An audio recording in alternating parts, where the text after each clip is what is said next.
This piece is called A Cento of Easy Listening. A cento is actually found poetry where the lines come from somewhere else, but they've been repurposed. And this week we have a special music tribute episode.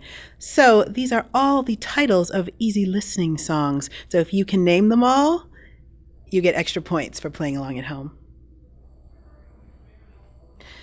Oh yeah, they say life goes on long after the thrill of living is gone. Oh yeah, life goes on. Life goes on long after the thrill, and love don't come easy, but waiting for that soft voice to speak at night, whispering in my ear the things I want to hear. Yes, I can see you crystal clear. The scars of your love leave me breathless, but I stay. We've nothing in common, no common ground to start from, and I know you don't care, so we're not the fortunate ones. I wait for you. You kick up the leaves and the moment is lost. But if you know the song, you can still sing along.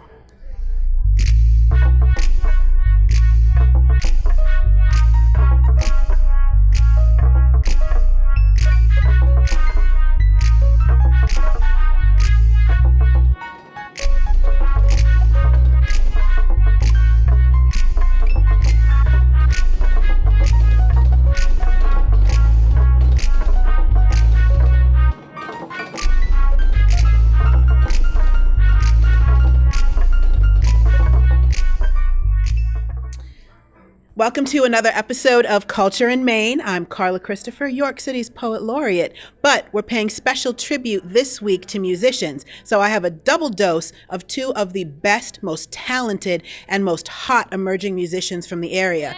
Katy Glorioso, who is a musician aficionado, and Elijah Cross, one of the most talented musicians. I had to stop the man's concert to tell him I needed him to come on the show. It was that serious. We also have a brand new segment that we're starting, which is our open mic profile. Because if York is known for anything in the art scene, it's our open mic scene, where you can get some of the greatest talent for free, and it's a complete surprise every time. So we're going to Convergence, which is out in Hanover at the Reader's Cafe, and we're going to be doing a sampling of what they do there at their poetry open mic. And keep tuning in as the weeks go on to see more of the music and poetry open mics in the county. Sit back, relax, and enjoy today's ride. I'd like you to please enjoy the musical stylings of our very first musician, Katy Glorioso.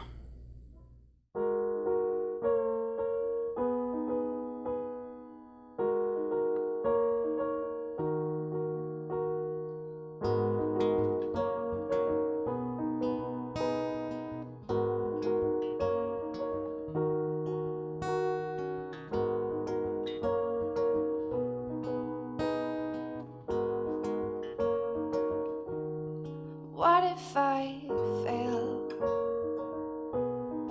What if I don't make the cut?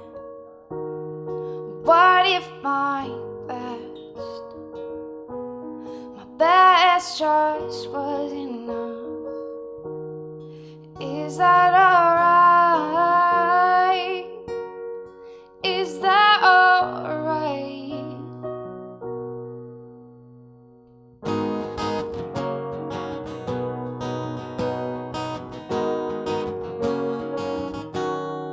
What if I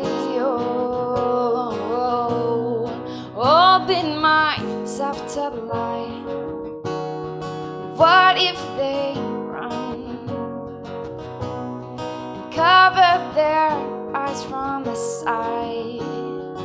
What if I'm done? Let my mental to watch it burn. Would you hold me off from me? Would you turn? Am I alright? Am I alright? And is that alright?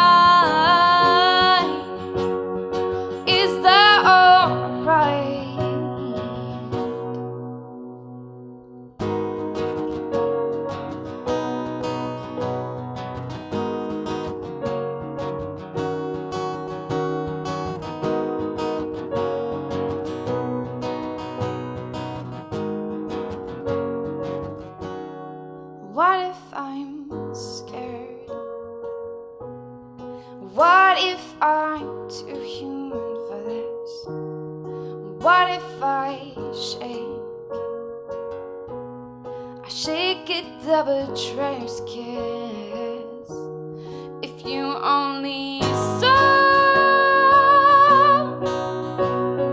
me, the garden to pray as I plead, Father, please, please take it away.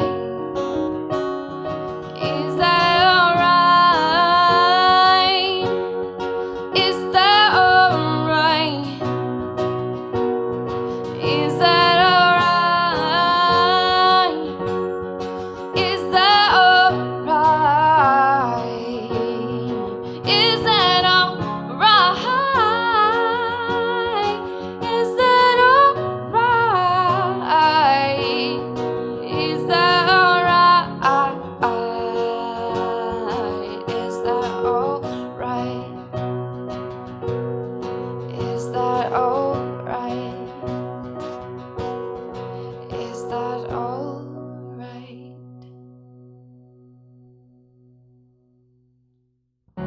The lights go out in the morning. You are more beautiful than when you were first born. The blues have faded to gray. I love them more than I can say.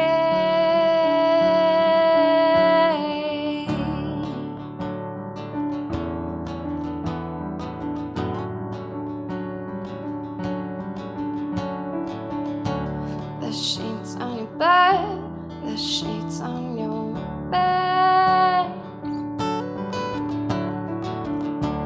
cover all but your head, cover all but your head. My heart, it doubts how you will fare. The lights all out, I still know that you're there. And I know not a sound more lovely than your breath.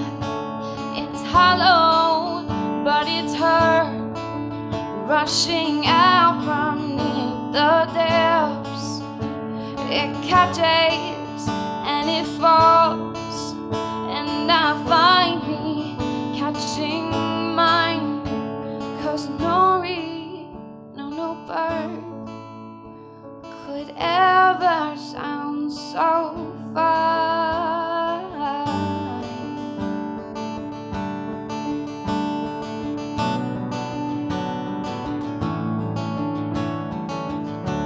We talk of the stars stuck in the sky,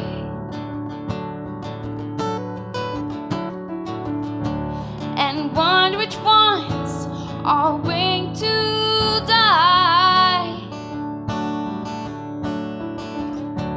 They flicker and flee and eventually take flight. The moon smiles on with his blue light, and I know not a sound more lovely than your breath. It's hollow, but it's her rushing out from beneath the depths. It catches and it falls, and I find me catching mine. 'Cause no reed, no bird could ever sound so fine.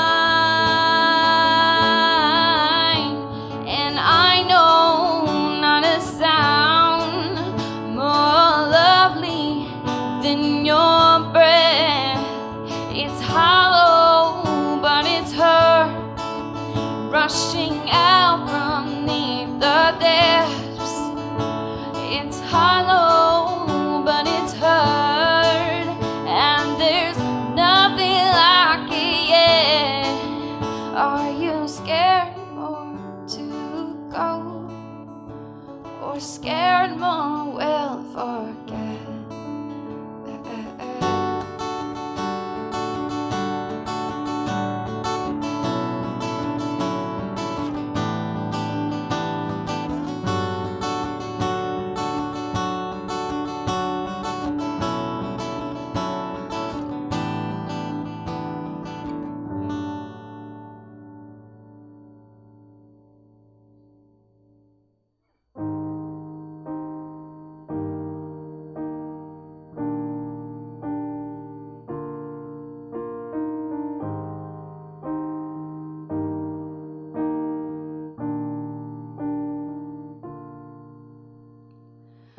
face is a storm, your skin is warm, and it breathes its own electricity. I'm bearing, of course, as clouds billow forth, and my sails fight the winds futilely. Or you say your face is a map, and it puzzles me. With no compass to guide, your mouth's a trap, and it troubles me. And I'm stuck, I'm stuck, I'm stuck in its wraps.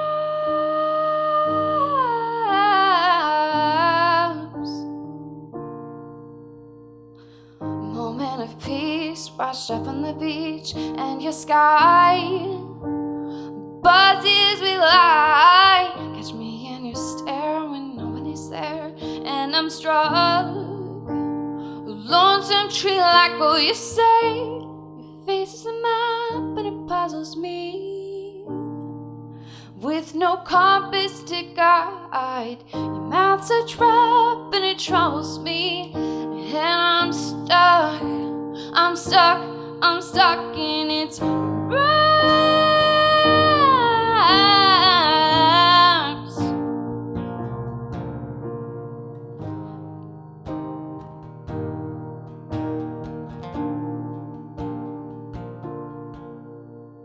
Your face is a storm, your skin is warm, and it breathes its own electricity. I'm bearing, of course, as clouds billow forth, and my sails fight the winds futilely. Or you say your face is a map, and it puzzles me. With no compass to guide, your mouth's a trap, and it troubles me. And I'm stuck, I'm stuck, I'm stuck in its wraps.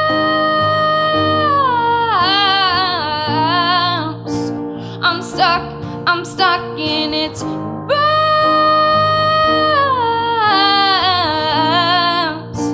I'm stuck in its wraps.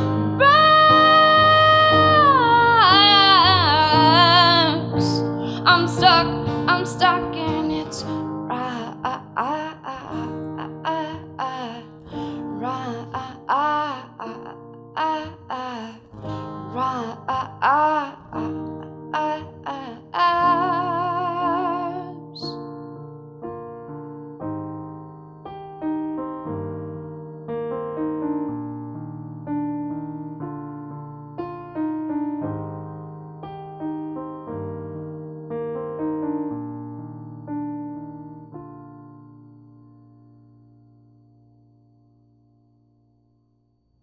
How beautiful is the music of Katy Glorioso. I know you're as impressed with her as I am, and that's why I had to find out a little bit more.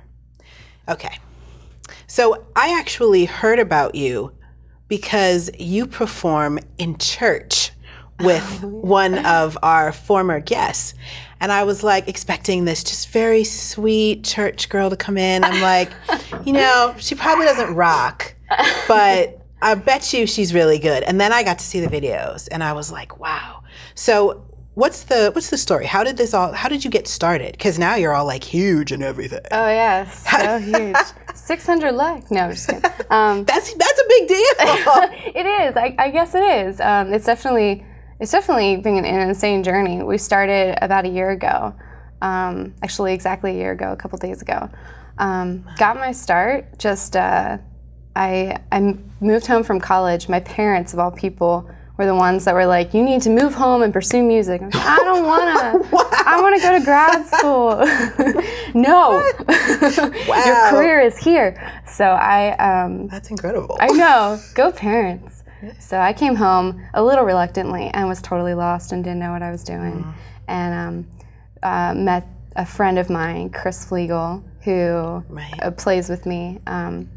And he's just been incredible. He has a music business degree, and he got me started and kind of started off small, just sending out like 20 emails a day, just trying to get anything we could. And people like, I've never heard of her, but I guess she's good. So, and I recorded an album in Nashville last year. So that came out last May. And yeah, we've just been playing out as much as we can and trying to get as much attention as we can, and it's just really developed. That's just sort of the story for now. So where do you see it going? What are the dreams of the musician Katy? The dreams. Yeah. Quit my job. Everyone says that. No, you know, I'm so in love with the music. I'm okay with wherever this goes. I mean, I just love playing and love recording and writing songs especially. It would be really cool to be able to quit my job and do this full time. For sure. And I'm sure my band would appreciate that as well. Right. But yeah, so I have no idea where this is going to go. We'd like to spread out the fan base a little bit more, reach more into New York, Philadelphia, Baltimore, Pittsburgh, and then through the amazing internet, maybe try to get some national attention and just, I mean, that's like social media. Yes, YouTube. So that's the big dream. And then, you know, probably the Grammys next year, 2014. Right, so right. It's on the agenda. Reaching small. Penciled in. Of course, yeah. So I'm going to sit next to Adele. We already talked. So nice. So besides Adele, who inspires you? Who are the influences? Because your style is very eclectic. Mm-hmm. You go all over the map. You know, you have such a unique sound. Where do you pull from to get inspiration for what you want to try and what you want to do? You know, I've been writing for a long time, and that's always been such a difficult question to answer. That's why we like to ask. I think vocally, like when I started writing in high school and middle school, well, more like high school and then college, Ingrid Michaelson totally got me. Okay. And then Regina Spektor. I mean, just the way she kind of plays around with her voice and everything, that definitely encouraged me to kind of try new inflections. I mean, I love that. And now I have no idea, just anything I listen to. So I really like the atmospheric sounds. We don't really put a whole lot of that in our music, if at all, but like Radiohead and really into the Punch Brothers right now, a little kick, but a little bit of everything. Although still working, you are living the dream of a lot of musicians in that you do have that website out there. You do have tons of likes. You do have tons of shows and just amazing response to the CD and great reviews of the CD. So for young artists that are your age, that are just getting out of school, that are trying to get started, what advice would you give them about how to get to where you're at? Oh, for sure. I mean, it sounds horrible and almost kind of shallow, I guess, but like the first rule is get awesome. No, seriously, I really think that. It's like, be awesome, be greater, sing better. No, but I think honestly, you know, I mean, that takes going out and performing more and, you know, getting practice. But if you want attention, you just really got to hone down your craft and make it great. And then once you do everything you can to get your name out there. I think this one, it's a Christian band, Jars of Clay. I think their first year, they played, oh gosh, like 250 concerts in 365 days. It was insane. And then that's what you got to do. I mean, nothing's going to get your name out there like that than just playing everywhere you can. Just play, be awesome and play. Be awesome and play. And get more awesome. I mean, that's the best way to do it. And get everyone and your mom to like your Facebook page, and that helps too. Facebook is the secret to success. Yeah. I mean, actually, they're all fans. They're not family members, please. Right. Yeah. Totally. So now, where can people find the CD and you? Me. I live at.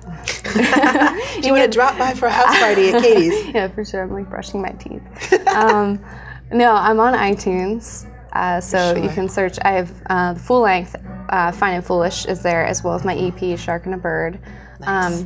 We're on Reverb Nation. We're on SoundCloud. Everything is my name, Katy Glorioso, because I'm the only one on Google. I checked. It happens. Yeah. As for me, on our website, katyglorioso.com, on our Facebook page. Got all the myriad concerts that you are. So that's all the concerts are listed there. We play mostly in Harrisburg and Lancaster. We're trying to get more in New York. We play in New York. We have the box lunch review coming up in a couple weeks. Ooh, we love the box lunch review series downtown. It's definitely our favorite show of the summer. At least it was last year. So awesome. Yeah, they get good crowds. People love the music here in York. They truly do. I went there last week for West York Jazz Ensemble. It was good. Awesome. Yeah, they're super cute. They're super cute. I love me some mini musicians. I truly do. Thank you so much for coming on the show, Katy, and playing. Thanks for having me. Incredible, and I cannot wait to be box lunch review clapping when you get to perform. It's gonna be great. Well, thank you. Bam. I'm outside of the studio again. I just can't help myself. There's too much going on in York County that needs to be seen. And one of the best things about York County is our vibrant open mic scene. Both music and poetry are alive and thriving. And there's all kinds of events going on that we're going to be profiling in new segments every week here on Culture in Maine.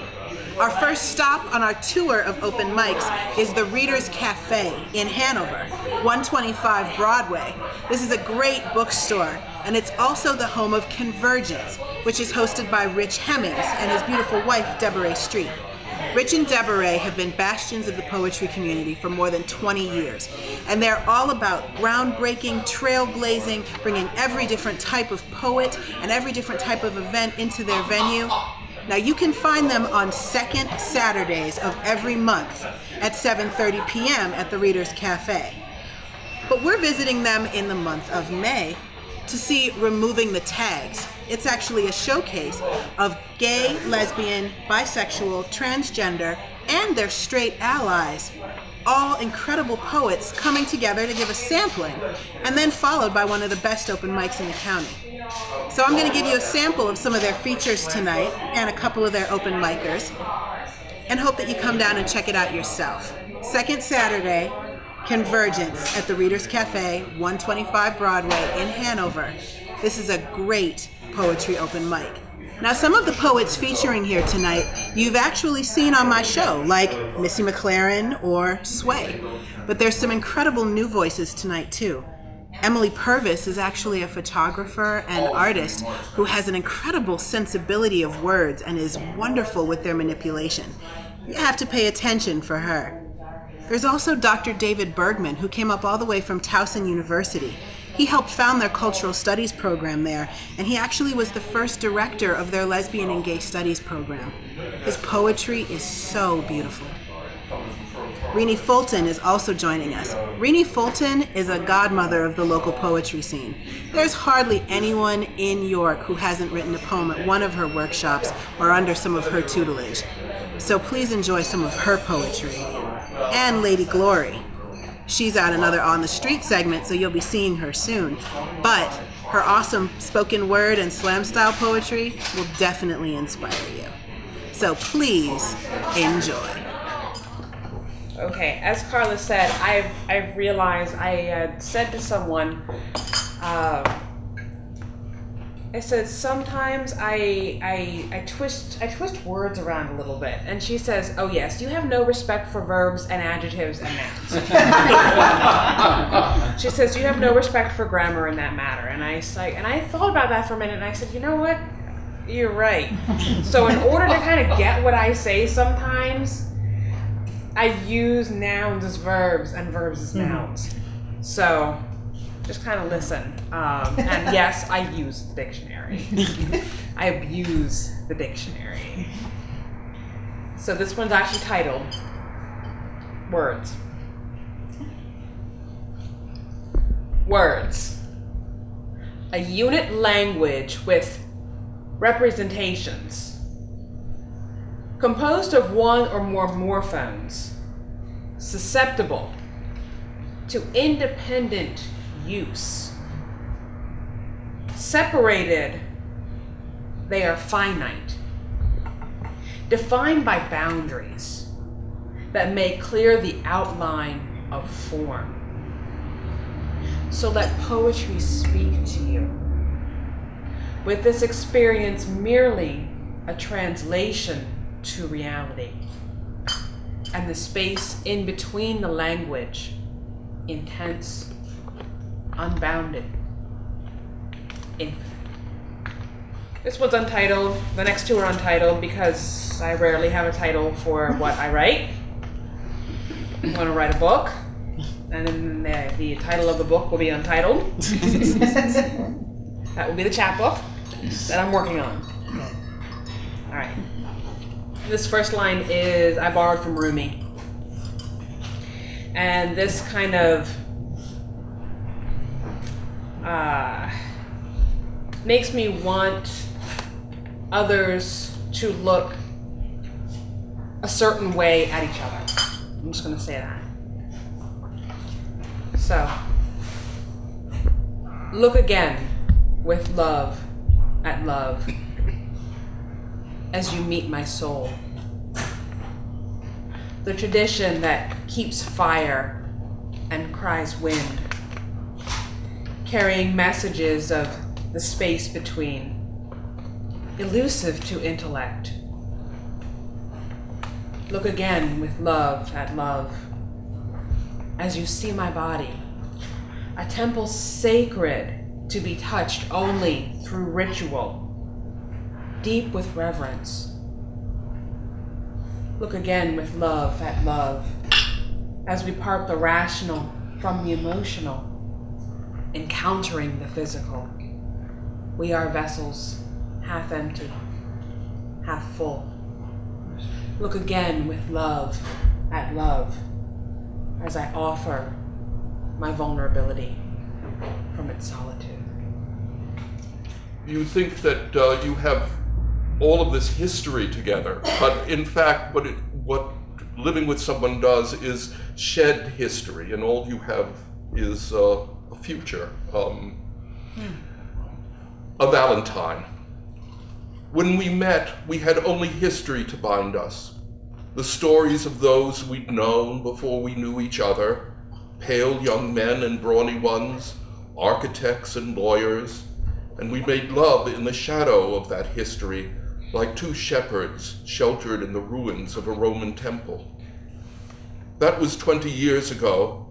Now there's so much less history between us. Little by little, we let it off like riders on a bus pulling over to the curb, the brakes hissing, the door clattering shut, as we watched the past left behind, clutching its tattered briefcase or grocery bag. Almost no one's left on board anymore, just the old hag in the back who's snoring, a sullen teen in a twisted baseball cap, a boy eating a sandwich his mother wrapped for him, the companions we never can be without and have no other place to go to or call home. And we love them.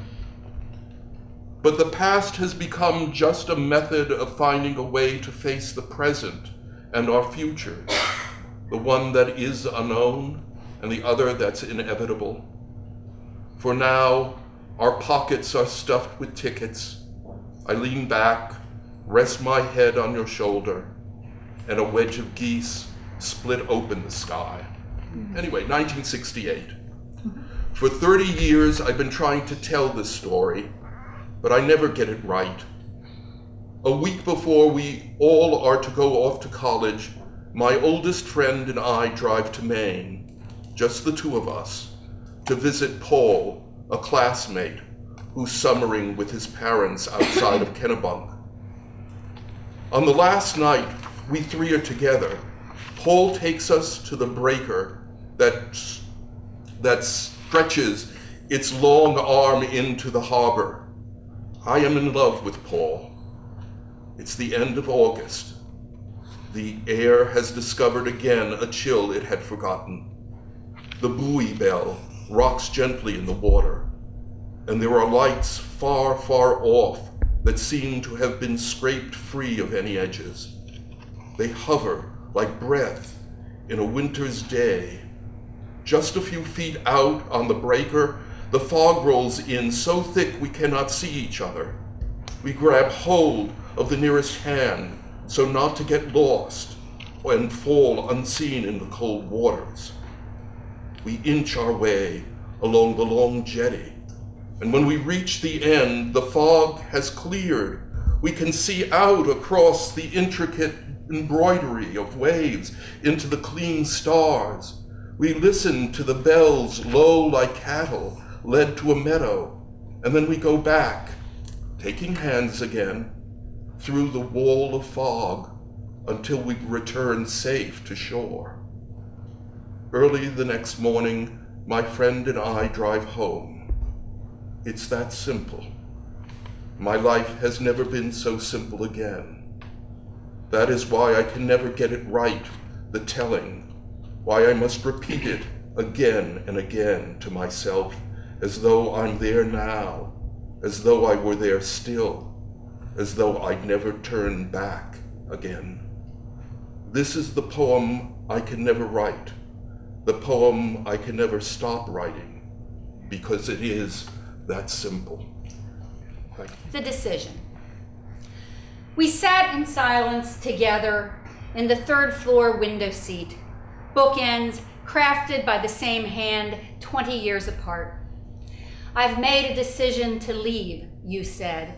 Your head rested against the sill as you gazed far out across the rooftops, seeing an uncertain future, charting your changes on a new map. I hugged my knees and focused on the faded pictures of you on the wall. At 4 years, smiling with that tear just breaking from the corner of your eye.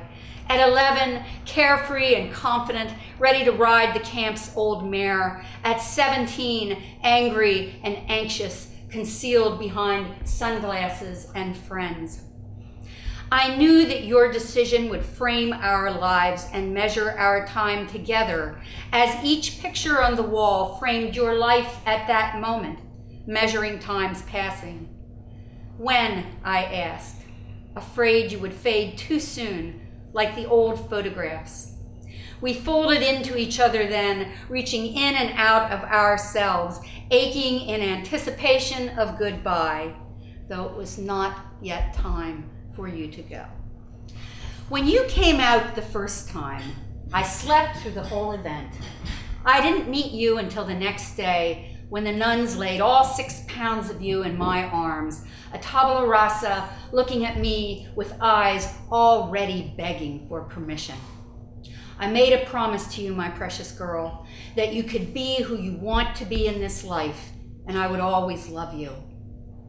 When you came out the second time, in your second decade, you gave birth to yourself, crowned yourself, wrote your own story, erased the old slate to make room for a new language, a new image of yourself, dancing with women who would be your mothers, your sisters, and lovers. For a moment, I was a stranger, an irrelevant relic to the future you embraced. But I knew in my heart that gave birth to your heart that you could never be lost to me. Because I would keep the promise I made when you came out the first time. I would love you in your shade and your light.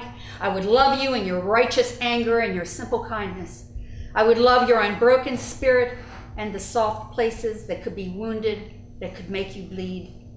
I would love who you were and who you decided to be. And I would love who you loved, and then I would love you more. Years have passed. You have made your own promises to your wife, who you married 4 times in 3 states, and to your son, unfolding his own extraordinary story. My precious girl, you came out good. No means no. Whatever. No means no. Not maybe. Not I need a little more convincing. Not later. No means No. In a car. on a couch. Against a wall. No means no. No. Boyfriend, husband, hookup. No means no. No kissing. Touching. Fondling. No means no. No means no. No means no. No. My body is mine. It's sacred to me. I get to say who, what, Where, when. how, or if ever. No means no. Promising time.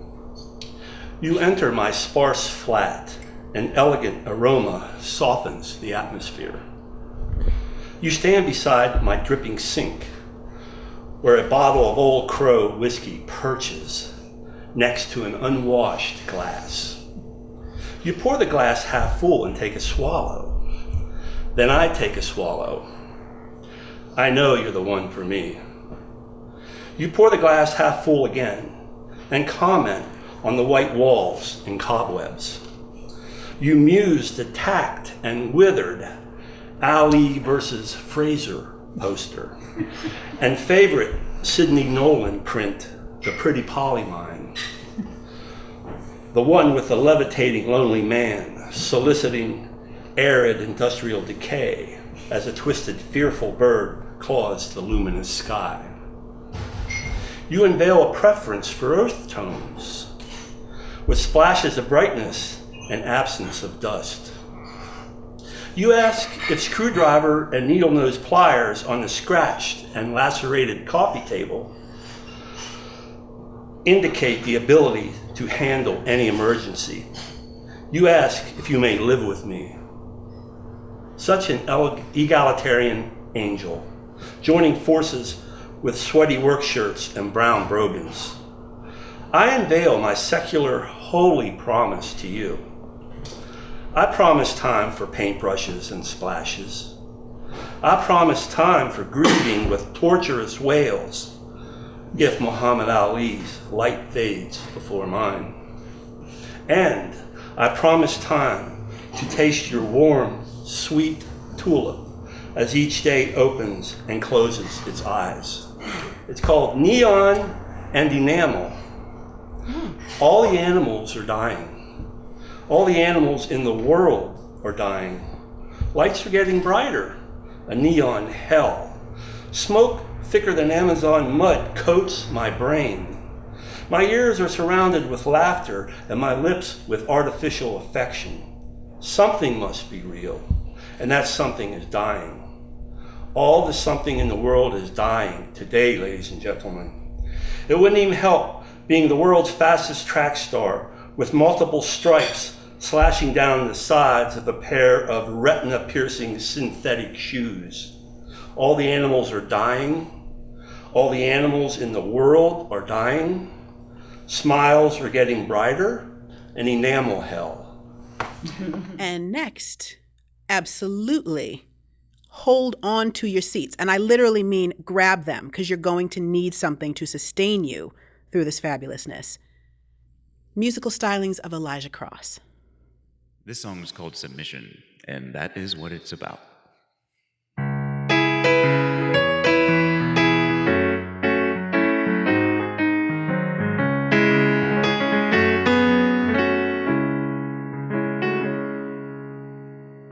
I can dress in your favorite attire and take a walk on your mile-high wire. The daredevil deeds you desire. No, I don't mind being a waste. You could rival a bottle of liquor that dulls my senses and makes my pulse flicker. And though I know every sip gets me sicker, hooked on the taste. You're the girl of my dreams, my cocaine with lace. Till my pulse of esteem's raised a couple of pairs.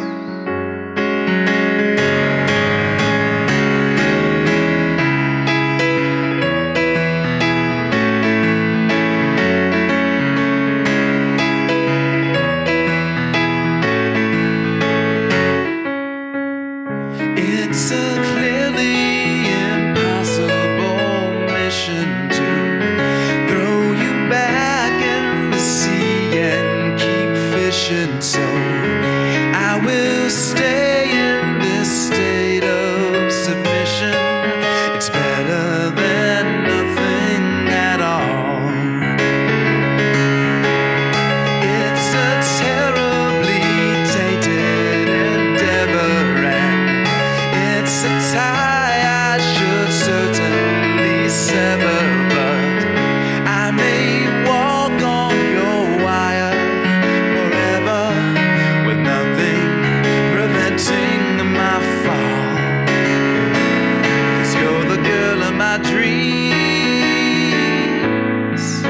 my cocaine with legs, till my poor self-esteem's raised a couple of pegs.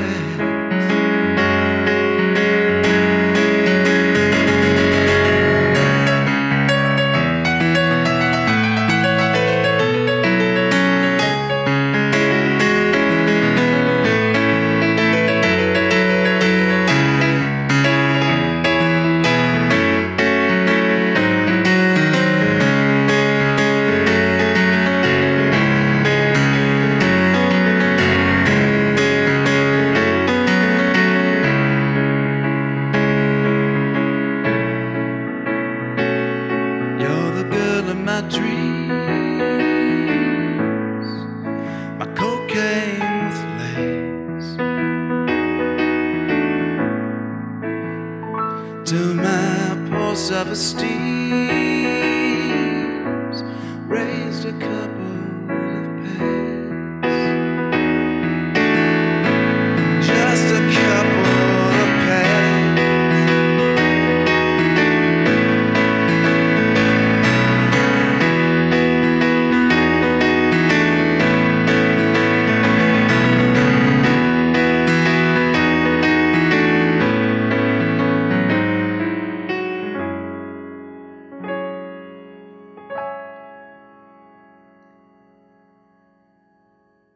The song's called Her Eyes.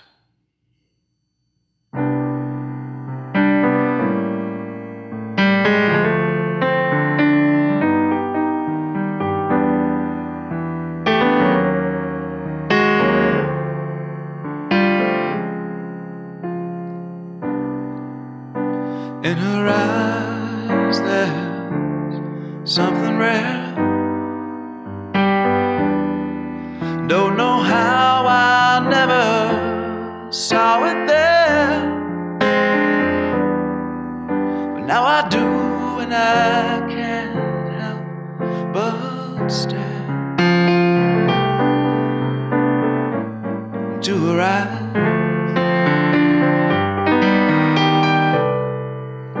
I'm in love with how they shine. Just one look can put me on cloud nine. Yeah, there's something lovely and divine about those eyes. You may say she's an angel, but I would disagree. There's no way that an angel could look that way at me.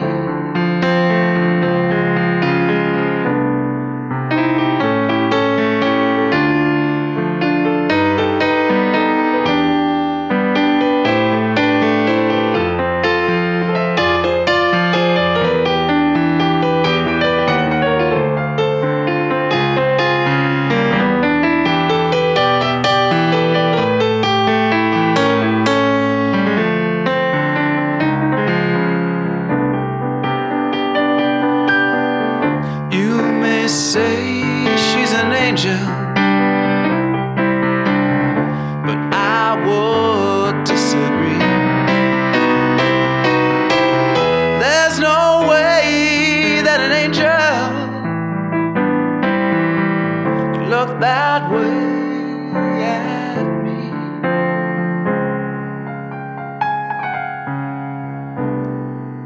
But if in fact she's heaven sent, that would be a splendid accident, and I would know what being lucky meant. That's something I would realize when I look into her eyes.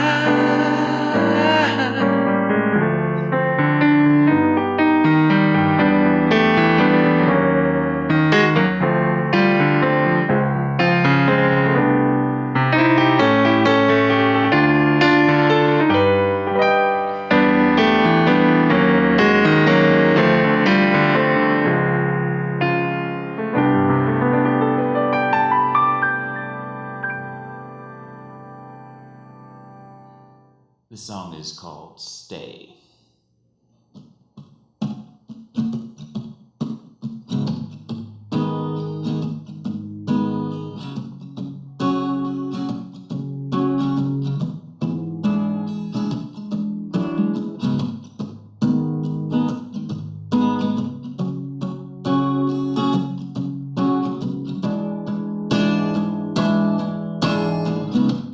Listen to it long enough, and you'll believe that you're the guilty one. If only you were strong enough, then you would leave. The drama could be done. But he's convinced you happiness is all about expecting less. So you take a little laughter and a roll in the hay, and whatever ever after brings no matter, you'll stay.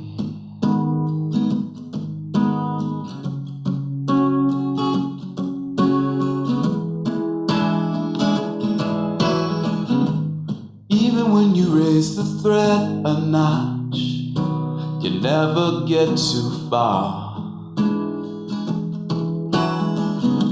And all he'll ever do is set his watch and leave the door ajar.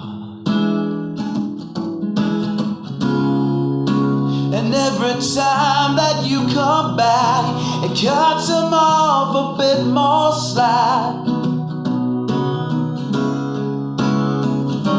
And you just take a little laughter and a roll in the hay, and whatever ever after brings no matter,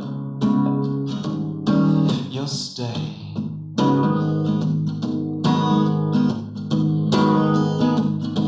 You'll say he's the best you ever had, so the coffin gets a nail. You'll say that the good outweighs the bad, but he's tampered with the scale.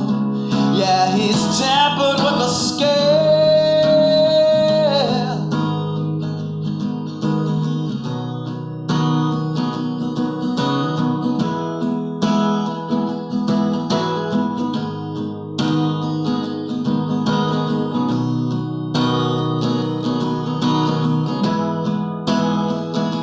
So you take a little laughter and a roll in the hay, and whatever ever after brings no matter, no matter, you'll stay, you'll stay, you'll stay, you'll stay, you'll stay. You'll stay.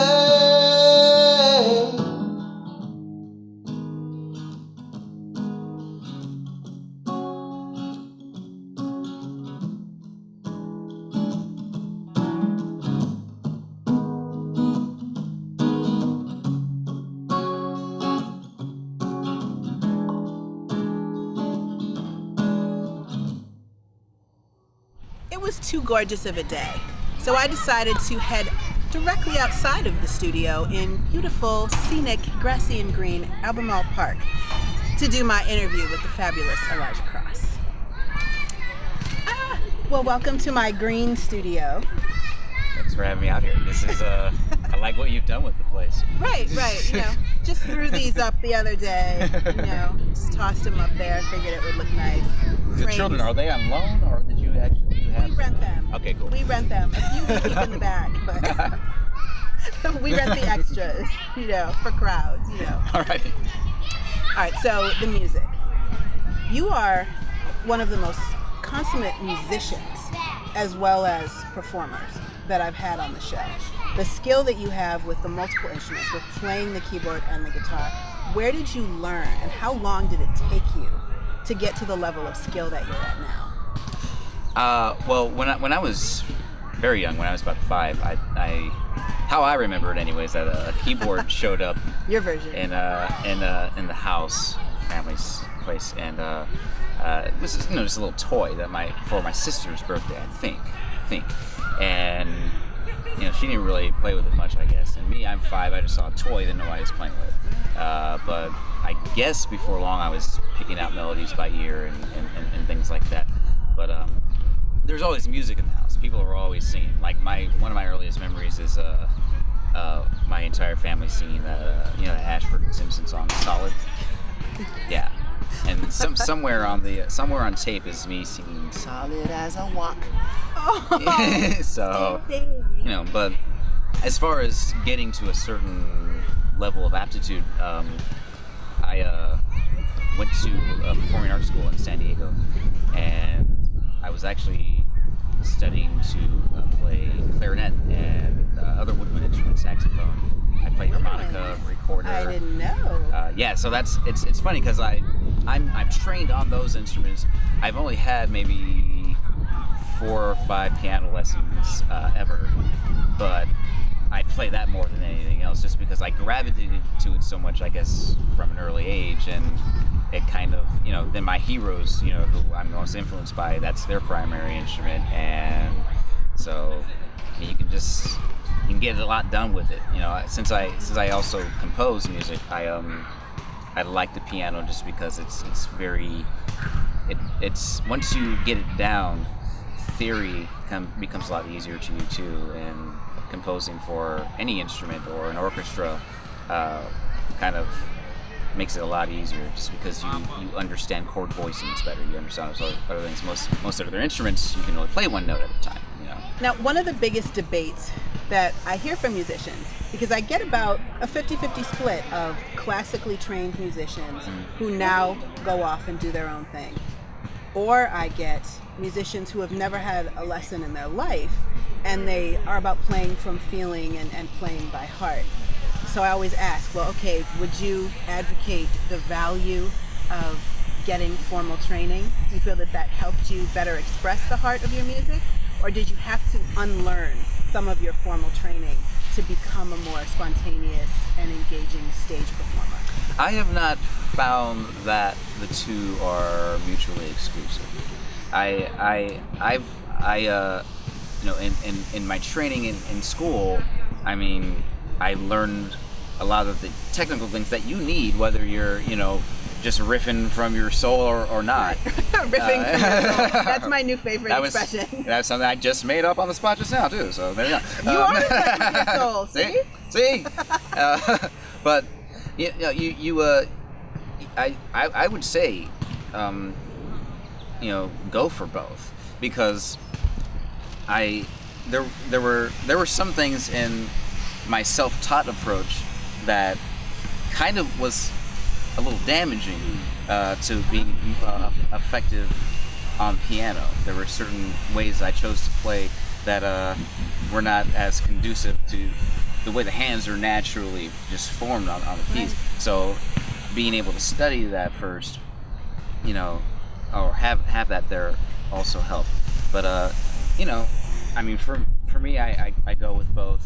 I know some people who, I had friends who went to Berkeley and then left before they got too robotic, they thought, and they wanted to, continue to play and write the way they felt.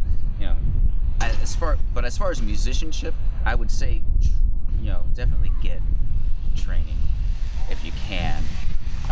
But songwriting, I never really believed that could be taught.